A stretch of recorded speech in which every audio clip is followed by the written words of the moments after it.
জন্য জাহান্নাম। খবরদার আমার যুবক ভাইরা, মা বাবাকে কখনো কষ্ট দিও না। রাগ করে গলা মোটা করে চিরকি দিয়ে কথা বলো না, বরং আল্লাহ বলছেন ওয়াকুল লাহুমা কওলান কারীমা।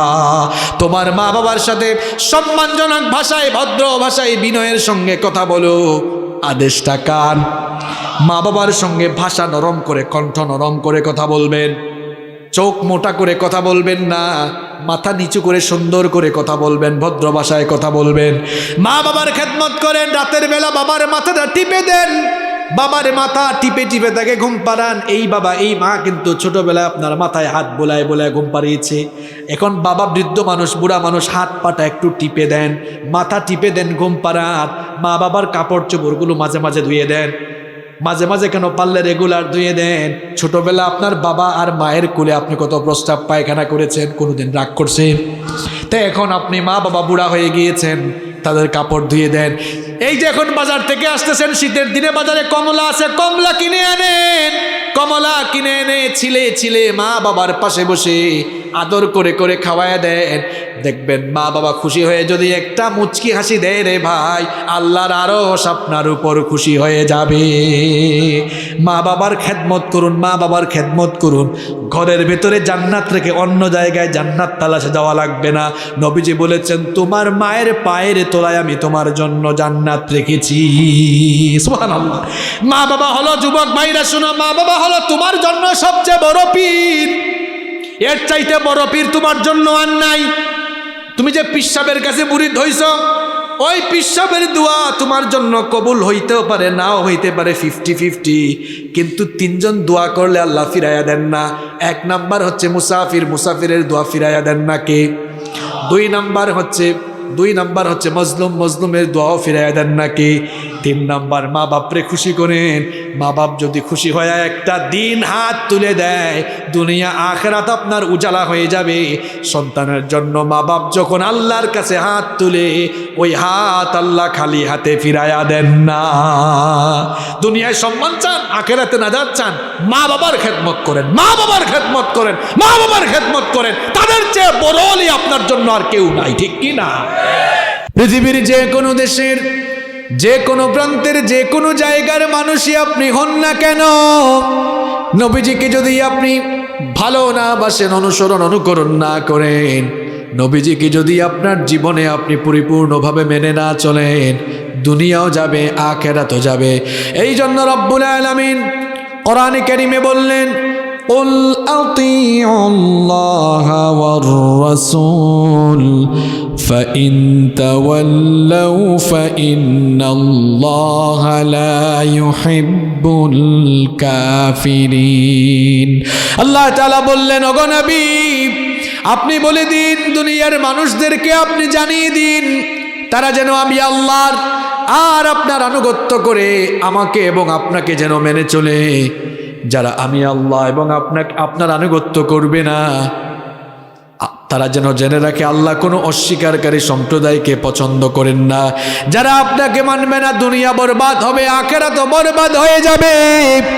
বরং যারা আমি আল্লাহর রহমত চায়, আমি আল্লাহর কাছ থেকে যারা মাগফিরাত চায়, তাদের জন্য করণীয় হলো আপনাকে ভালোবাসা এবং আপনার অনুসরণ আর অনুকরণ করা। এই জন্য রব্বুল আলামিন কোরআনুল কারীমের 3 নম্বর সূরা আলে ইমরানের 31 নম্বর আয়াতের মধ্যে বললেন, কুল ইন কুনতুম তুহিব্বুনাল্লাহা ফাত্তাবিউনি ইউহিব্বুকুমুল্লাহু ওয়া ইয়াগফির লাকুম যুনুবাকুম ওয়াল্লাহু গফুরুর রহিম। আল্লাহ তাআলা বললেন, ওগো নবী, আপনি বলে দিন, তোমরা যদি আল্লাহকে ভালোবাসতে চাও, ফাত্তাবিউনি, তাহলে আমাকে অনুসরণ করো, আমাকে অনুকরণ করো, আমাকে ফলো করো।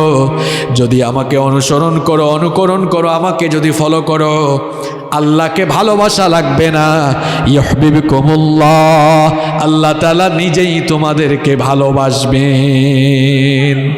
আর আল্লাহ যখন আপনাদেরকে ভালোবাসবেন, তখন জীবনের সব গুনাহগুলো যিনি মাফ করে দিবেন, তিনি কে? এখন যাকে আপনি ফলো করবেন, যাকে আপনি অনুসরণ করবেন, অনুকরণ করবেন, তার চরিত্র তো সুন্দর হওয়া লাগবে, ভালো হওয়া লাগবে। এখন নবীজির চরিত্রের ব্যাপারে আমরা প্রশংসা করা লাগবে না, নবীজির চরিত্রের ব্যাপারে আমার আপনার মন্তব্যে কোনো দরকার নেই, কারণ নবীজির চরিত্রের সার্টিফিকেট, নবীজির চারিত্রিক প্রশংসা যিনি করেছেন স্বয়ং তিনি কে?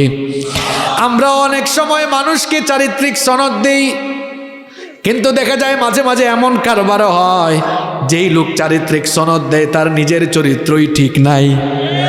এরকম আছে না নাই? কিন্তু দেখেন নবীজিকে দুনিয়ার সাধারণ কোনো মানুষ চরিত্রের সার্টিফিকেট দেয় নাই, নবীজির চরিত্রের সার্টিফিকেট আরশে আজিম থেকে যিনি দিয়েছেন তিনি কে? কোরআনুল কারীমের 68 নম্বর সূরা সূরাতুল কলামের 4 নম্বর আয়াতে রব্বুল আলামিন বললেন, ওয়া ইন্নাকা লাআলা খুলুকিন আযীম। আল্লাহ তাআলা বললেন, নিশ্চয়ই আপনি এক পুত পবিত্র সুমহান আদর্শের উপরে প্রতিষ্ঠিত। বলেন সুবহানাল্লাহ। এমন এক ক্যারেক্টার, এমন এক চরিত্র আমার নবীর। মানবীয় চরিত্রের এমন কোনো দিক বা বিভাগ নেই যেই দিক বা বিভাগের জন্য নবীজিকে ফলো করা যাবে না, এমন কোনো দিক বা বিভাগ নেই। বরং নবীজি হচ্ছেন মানবীয় গুণাবলী বরং নবীজি হচ্ছেন মানবীয় সমস্ত গুণাবলী সম্পন্ন। মানুষের জীবন পরিচালনার সকল দিক এবং বিভাগের জন্য তিনি হচ্ছেন অনুসরণীয় এবং অনুকরণীয় আদর্শ। এই জন্য রব্বুল আলামিন কোরআনুল কারীমের 33 নম্বর সূরা সূরাতুল আহজাবের 21 নম্বর আয়াতে বললেন, লাকাদ কানা লাকুম ফি রাসূলিল্লাহি উসওয়াতুন হাসানাতুন লিমান কানা ইয়ারজুল্লাহা ওয়াল ইয়াওমাল আখিরা ওয়া যাকারাল্লাহা কাসীরা। আল্লাহ তাআলা বলছেন, তোমাদের মধ্যে যারা আল্লাহ আর আখিরাতকে পাওয়ার আশা রাখে তাদের জন্য আমার নবীর জীবনের ভেতরেই রয়েছে সর্বোত্তম আদর্শের নমুনা। সুবহানাল্লাহ। তিনি হচ্ছেন মানুষের সকল দিক এবং বিভাগের জন্য একমাত্র অনুসরণীয় এবং অনুকরণীয় আদর্শ। বলেন সুবহানাল্লাহ। নবী করিম সাল্লাল্লাহু আলাইহি ওয়াসাল্লামের জীবন সমুদ্র নিয়ে আলোচনা করে দুনিয়ার কোনো মানুষ শেষ করতে পারবে না। ১৫০০ বছর আগ থেকেই নবীজির জীবনী নিয়ে আলোচনা হচ্ছে, চলতেছে, চলবে, শেষ হয়ে গিয়েছে? শেষ হবে না। কারণ নবী করিম সাল্লাল্লাহু আলাইহি ওয়াসাল্লামের জীবনী এত হলো এক মহাসমুদ্র। এই মহাসমুদ্রের অতল তলদেশে অবগাহন করা দুনিয়ার কারো দ্বারা সম্ভব নয়। এজন্য নবী করিম সাল্লাল্লাহু আলাইহি ওয়াসাল্লামের গোটা জীবনী নিয়ে এখানে এই ক্ষুদ্র সময়ে, স্বল্প সময়ে আলোচনা করা সম্ভব নয়। কিন্তু আমার প্রিয় ভাইয়েরা, এটা যেহেতু কোরআনের মাহফিল আর কোরআন নাজিল হয়েছে নবীজির উপরে, অন্তত নবীজির কিছু চারিত্রিক গুণাবলী যদি আমরা জানতে পারি, যেগুলো আমাদের ব্যক্তি, পরিবার, সমাজ জীবনে কাজে লাগবে, এগুলো যদি অন্তত আমরা স্বল্প সময়ে জানতে পারি, আমার মনে হয় যে মাহফিলের আয়োজন সফল এবং সার্থক হবে এবং আমাদের এখানে আসা বসা উভয়টি সার্থক হবে, সফল হবে ইনশাআল্লাহ। তাহলে আজ আমরা নবী করিম সাল্লাল্লাহু আলাইহি ওয়াসাল্লামের জীবন সমুদ্র থেকে, তার চারিত্রিক মাধুর্যতা থেকে আমরা আজ মাত্র 10টি গুণাবলী, নবীজির 10টি চারিত্রিক গুণাবলীর ব্যাপারে জানব। এমন 10টি চারিত্রিক গুণাবলীর ব্যাপারে জানব, এমন সুন্দর সুন্দর 10টি চারিত্রিক গুণাবলী আপনাদের সামনে তুলে ধরব, যেগুলো আমাদের ব্যক্তি, পরিবার এবং সমাজ জীবন সুন্দরকরণে, আমাদের ব্যক্তি, পরিবার, সমাজ এগুলোকে সুন্দর করে সাজাবার কাজে লাগবে ইনশাআল্লাহ। তাহলে আজকে আমরা নবীজির কয়টা চারিত্রিক গুণাবলী নিয়ে আলোচনা করব? একটু পুরুষ মানুষের মতো আওয়াজ দিয়ে বলেন, কয়টা? বলেন 10টা। আলোচনা কিন্তু শুরু হয়ে গিয়েছে, মনে রাখতে হবে আপনাদের। শেষ পর্যন্ত মুখস্থ করতে পারবেন তো পয়েন্টগুলো ইনশাআল্লাহ? ইনশাআল্লাহ। শুরু হয়ে গেল। নাম্বার 1, 1 নাম্বার, আমার নবী ছিলেন সর্বশ্রেষ্ঠ লজ্জাশীল নবী। সুবহানাল্লাহ পড়েন। পৃথিবীতে বিশ্ব মানবতার হেদায়েতের জন্য যত নবী রাসূল রব্বুল আলামিন পাঠিয়েছেন, সমস্ত নবী এবং রাসূলকে আল্লাহ তাআলা লজ্জাশীল বানিয়েছেন। আর সবচাইতে বেশি লজ্জাশীল যাকে আল্লাহ বানিয়েছেন তিনি হচ্ছেন আমাদের নবী মুহাম্মদ সাল্লাল্লাহু আলাইহি ওয়াসাল্লাম। আমাদের নবী কত লজ্জাশীল ছিলেন দেখেন। বুখারীর বর্ণনা, মুসলিম শরীফের বর্ণনা, আবু সাঈদ আল খুদরি রাদিয়াল্লাহু আনহু হাদিসটি বর্ণনা করেছেন। তিনি বলেছেন, কানা রাসূলুল্লাহ সাল্লাল্লাহু আলাইহি ওয়াসাল্লাম আশাদ্দ হায়াআম মিনাল আযরা'i ফি খিদরিহা। তিনি বলছেন নবী করিম সাল্লাল্লাহু আলাইহি ওয়াসাল্লাম এমন লজ্জাশীল ছিলেন, ঘরে থাকা কুমারী নারীর চাইতেও নবীজি আরো বেশি লজ্জাশীল ছিলেন। আরো আসতে বলেন সুবহানাল্লাহ। আপনি মনে করতে পারেন হুজুর আজকে লজ্জাশীলতার পয়েন্ট দিয়ে ওয়াজ শুরু করলো কেন? কেন শুরু করেছি একটু পরেই আপনি বুঝবেন। তার আগে আপনি ভালো করে শোনেন, আমার আপনার নবী কেমন লজ্জাশীল ছিলেন।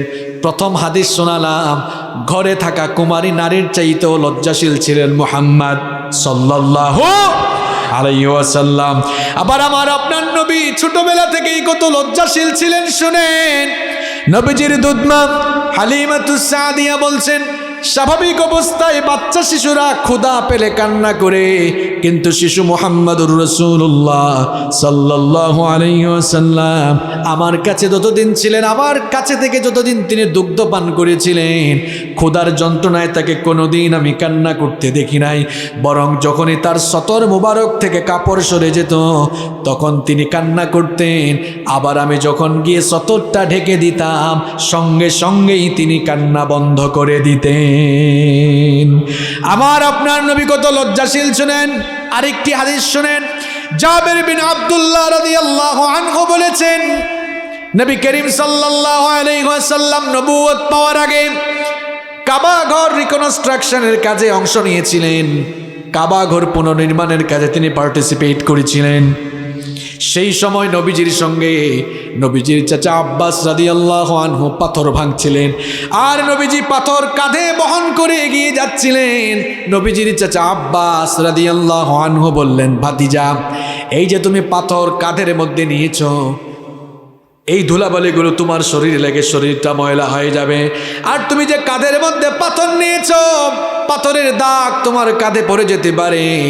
বাবারে, এক কাজ করো, তহবনটা লুঙ্গিটা খুলে কাঁধে রাখো, তারপরে যদি তুমি পাথর বহন করো তাহলে তোমার গায়ে কোনো বালি পড়বে না এবং তোমার কাঁধের মধ্যেও কোনো দাগ পড়বে না।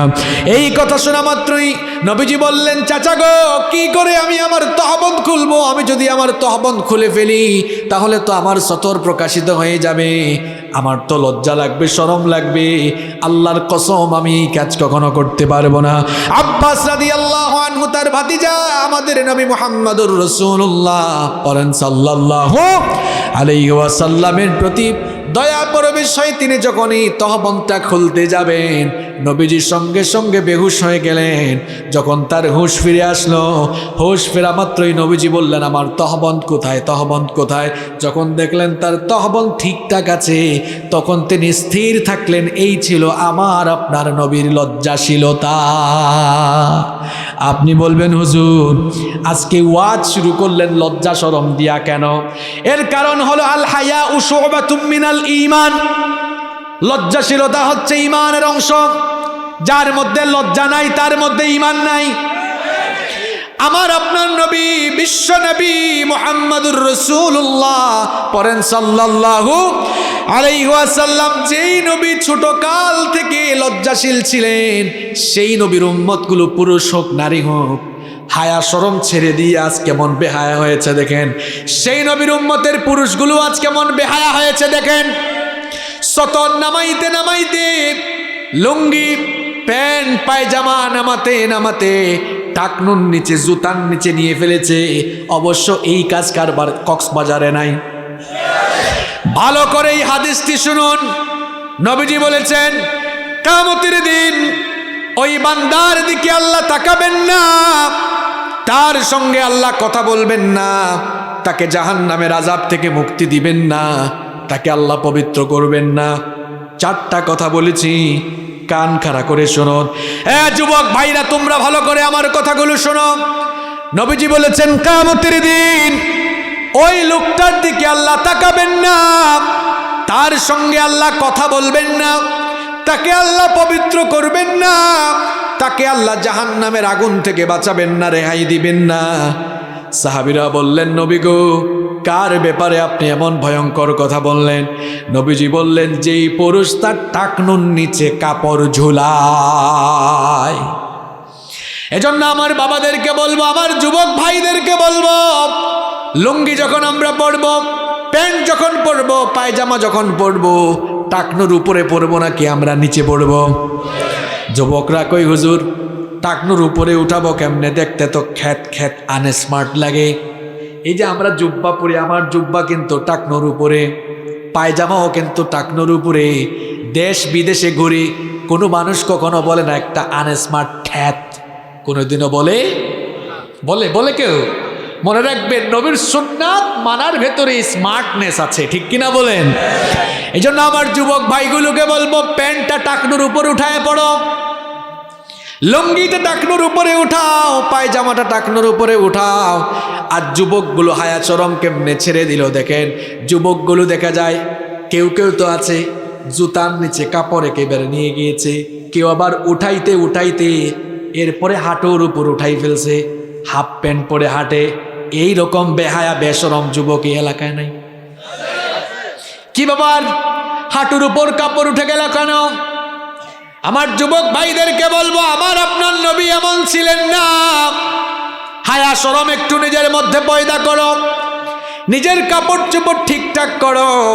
কারণ আল হায়া উশুবাতুম মিনাল ঈমান, লজ্জাশীলতা ঈমানের অংশ। লজ্জা শরম ছেড়ে দিও না, লজ্জা শরম ছেড়ে দিয়ে এখন তো মেয়েদের পেছনে পেছনে ঘোরো। মেয়েদের পেছনে পেছনে ঘোরা এটা ইসলামের তরিকা নয়, নবীদের তরিকা নয়। ঘটনাটা একটা মনে পড়ছে, আমি কি বলবো, সব নবীরাই লজ্জাশীল ছিলেন। তুমি যে এখন মেয়েদের পেছনে পেছনে ঘোরো। এবার শোনো, খুব সুন্দর একটা ঘটনা যুবক তোমাকে শোনাই। মুসা নবীর নাম আমরা জানি কি জানি না? এটা নরম নবী না গরম নবী? ফেরাউনের বংশের একটাকে এক থাপ্পড় দিয়ে দুনিয়া থেকে বিদায় করে দিলেন। এখন ফেরাউন যখন মুসা আলাইহিস সালামকে ধরার জন্য অর্ডার দিল, আল্লাহ তাআলা মুসা আলাইহিস সালামকে বললেন, ও মুসা, মিশর থেকে তুমি এখন হিজরত করো। সাইয়েদনা মুসা আলাইহিস সালাম মিশর থেকে হিজরত শুরু করলেন। দৌড়াতে দৌড়াতে পথ চলতে চলতে তিনি মাদায়েনের একটা কুয়ার কাছে চলে গেলেন। শুনতেছেন আপনারা? মাদায়েনের একটা কুয়ার কাছে গেলেন। মাদায়েনের কুয়ার কাছে গিয়ে দেখলেন কিছু লোক তাদের পশুকে পানি পান করাচ্ছে, আর অদূরে দুইটা নারী, দুইটা মেয়ে পশুর পাল নিয়ে তারা অসহায়ের মতো দাঁড়িয়ে আছে। এদেরকে দেখে তার মনে দয়া হলো, গিয়ে বললেন, সবাই তো দেখি পশুকে পানি পান করায়, তোমরা এখানে দাঁড়িয়ে আছো কেন? তারা বলল, আমাদের গায়ে তো এত শক্তি নাই, এত ভিড় ঠেলে আমাদের পশুগুলোকে আমরা পানি পান করাতে পারি না। এই জন্য এরা যখন পশুগুলোকে পানি পান করিয়ে চলে যায়, আমরা তারপরে সবার শেষে গিয়ে আমাদের পশুগুলোকে পানি পান করাই। সাইয়েদনা মুসা আলাইহিস সালাম মনে মনে চিন্তা করলেন, দুইটা মেয়ে যদি তারা তাড়াতাড়ি তাদের পশুগুলোকে পানি পান করাতে পারে, তাড়াতাড়ি তারা বাড়ি যেতে পারবে। তিনি বললেন, অসুবিধা নাই, তোমরা দাঁড়াও, আমি তোমাদেরকে সহযোগিতা করছি। মুসা নবীর গায়ে শক্তি কম না বেশি? কেমন শক্তি আপনি বুঝেন না, এক থাপ্পড়েই শেষ। ওই নবী আবার সবাইকে ঠেলে এবার পশুর পালকে পানি পান করালেন। এবার ওই দুই মেয়ে তাড়াতাড়ি বাড়ি ফিরে গেল। দুই মেয়েও ছিল শুআইব আলাইহিস সালাম, তিনিও পয়গাম্বর। শুআইব আলাইহিস সালামের দুই মেয়ে। শুআইব আলাইহিস সালাম বয়সের ভারে নজ্জ হয়ে গিয়েছিলেন। জিজ্ঞেস করলেন, কি ব্যাপার মেয়েরা, প্রত্যেক দিন তো বাড়িতে দেরি করে আসো, আজ কেন এত তাড়াতাড়ি ফিরলে? মেয়েরা ঘটনা শোনারা বলল, এক যুবক কোন জায়গা থেকে জানি আসছে, আমাদেরকে সহযোগিতা করেছে। যুবকটা বড়, এই যুবকটা আমাদেরকে সহযোগিতা করার কারণে আজকে তাড়াতাড়ি বাড়িতে ফিরতে পেরেছি। শুআইব আলাইহিস সালাম মেয়েদেরকে বললেন, যেহেতু সে তোমাদেরকে সহযোগিতা করেছে, তাকে ডেকে নিয়ে আসো, আমি তাকে পুরস্কৃত করতে চাই। এবার এক মেয়ে চলে গেল। শুআইব আলাইহিস সালামের কথা অনুযায়ী মেয়ে চলে গেল, গিয়ে দেখলো মুসা আলাইহিস সালাম একটি গাছের নিচে বিশ্রাম করছেন।